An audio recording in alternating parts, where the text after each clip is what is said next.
TET 2025 maths ವಿಷಯಕ್ಕೆ ಸಂಬಂಧಿಸಿದ important ಪ್ರಶ್ನೆಗಳ ಒಂದು ವಿವರಣೆ. ಈ ರೀತಿಯಾದ ವಿಡಿಯೋಗಳಿಗಾಗಿ ನಮ್ಮ ಚಾನಲನ್ನು ಸಬ್ಸ್ಕ್ರೈಬ್ ಮಾಡ್ಕೊಳ್ಳಿ. ಪ್ರಶ್ನೆ ಏನಿದೆ ಅಂದರೆ, ಈ ಎರಡು ಪೂರ್ಣಾಂಕಗಳ ಗುಣಲಬ್ಧ. ಈಗ ನಾವು 13ನೇ ಪ್ರಶ್ನೆಯನ್ನು ನೋಡ್ತಾ ಇದ್ದೀವಿ. ಎರಡು ಪೂರ್ಣಾಂಕಗಳ ಗುಣಲಬ್ಧ 1500 ಮತ್ತು ಅವುಗಳ ಮಸ 10 ಎಂದಾದರೆ ಲಸ ಎಷ್ಟು ಎಂತಕ್ಕಂಥದ್ದು ಆಪ್ಷನ್ಗಳು ಈ ರೀತಿಯಾಗಿದ್ದಾವೆ. ಯಾವ ರೀತಿಯಾಗಿ ಸಾಲ್ವ್ ಮಾಡಬೇಕು ಅಂತ ಈಸಿ ಮೆಥಡಿಂದ ನೋಡ್ತಾ ಹೋಗೋಣ. ನಮಗೆ ಲಸ ಮಸಾಗೆ ಸಂಬಂಧಿಸಿದ ಒಂದು ಸೂತ್ರ ಗೊತ್ತಿರಬೇಕು. ಏನಂದರೆ, ಕೊಟ್ಟಿರುವಂಥ ಎರಡು ಸಂಖ್ಯೆಗಳನ್ನು A ಇಂಟು B ಅಂತ ಹೇಳಿ ಅಂದ್ಕೊಳ್ಳೋಣ. L ಅಂದರೆ ಲಸ ಆಗಿರುತ್ತೆ, H ಅಂದರೆ ಮಸ ಆಗಿರುತ್ತೆ. ಈಗ ಎರಡು ಸಂಖ್ಯೆಗಳ ಗುಣಲಬ್ಧವನ್ನು ಕೊಟ್ಟಿದ್ದಾರೆ. 1500 ಅಂತ ಕೊಟ್ಟಿದ್ದಾರೆ. ಒಂದು ಸಂಖ್ಯೆ ಅಂದರೆ ಇಲ್ಲಿ ಏನು ಕೊಟ್ಟಿದ್ದಾರಪ್ಪ ಅಂದರೆ ಮಸವನ್ನು ಕೊಟ್ಟಿದ್ದಾರೆ.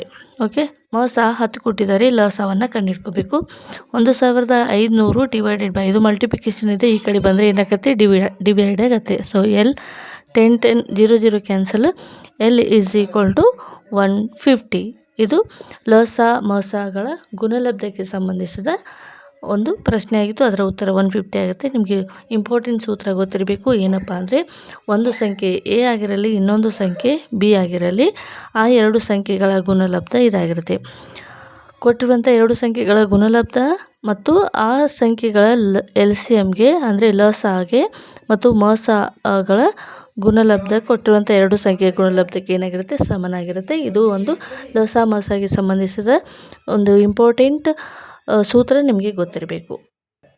ಈ ರೀತಿಯಾದ ಇಂಪಾರ್ಟೆಂಟ್ TET ಎಕ್ಸಾಮಿನೇಷನ್ಗೆ ಸಂಬಂಧಿಸಿದ ಮ್ಯಾಥ್ಸ್ ಮತ್ತು ಸೈನ್ಸ್ ವಿಷಯಗಳಿಗೆ ಸಂಬಂಧಿಸಿದ ವಿಡಿಯೋಗಳಿಗಾಗಿ ನಮ್ಮ ಚಾನಲ್ನ ಸಬ್ಸ್ಕ್ರೈಬ್ ಮಾಡ್ಕೊಳ್ಳಿ. Thank you so much.